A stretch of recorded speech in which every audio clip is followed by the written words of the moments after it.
In this 3-minute series, we're going to learn how to be alone and miserable for the rest of your life. If you want the full sermons associated with this, just visit our Vimeo channel, vimeo.com, and then go to Alpine Sermons. We're going to start with this, though. If you want to be alone and miserable, learn to hold a grudge, be unforgiving, allow bitterness to grow up in your heart, and you're sure to be alone and miserable. Look at what the Bible actually says.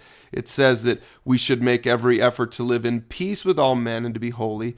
And it says this, see to it that no one misses the grace of God and that no root of bitterness grows up to cause trouble and defile many. Think about that in your own life. Have you ever allowed a root of bitterness to grow up in your life and take hold? If you have, you know exactly what it does. It has a tendency to destroy relationships, and it hurts you. It never hurts the offender. It always hurts the person who is holding on to that bitterness, who's holding on to the grudge. The Apostle Paul said it like this in Ephesians 4:31, get rid of all bitterness, along with rage and anger and clamor and slander, along with every form of malice. And so he puts it in a list with some pretty ugly stuff. And so here's some tips on how to deal with a root of bitterness in your life. How do you forgive? First of all, remember that you have been forgiven. Back to Ephesians, Paul said, be kind and compassionate to one another, forgiving each other just as in Christ God forgave you. Remember that you are the recipient of forgiveness. Paul says it in 2 Corinthians 5 like this, if anyone is in Christ, he's a new creation. The old is gone and the new has come.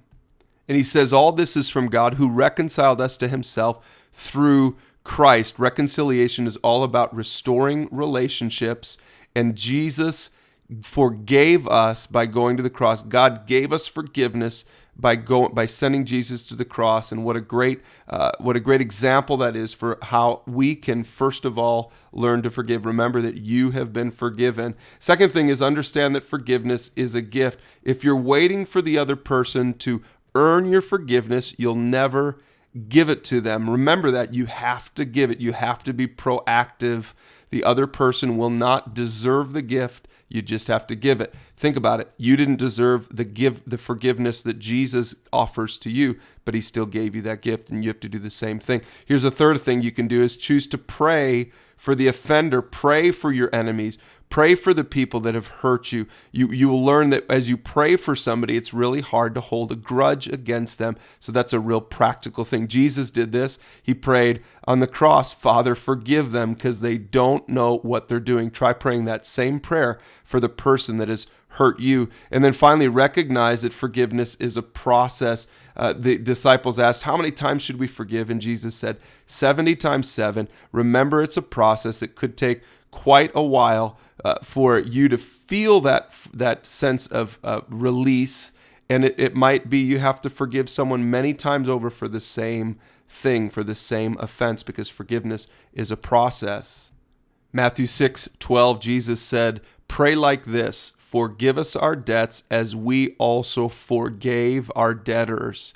You know, that passage, that tense there there's an assumption that as believers, we have already forgiven our debtors. We've already forgiven those who have offended us. So if you don't want to be alone and miserable, learn to forgive. If you do want to be alone and miserable, go ahead, hold a grudge.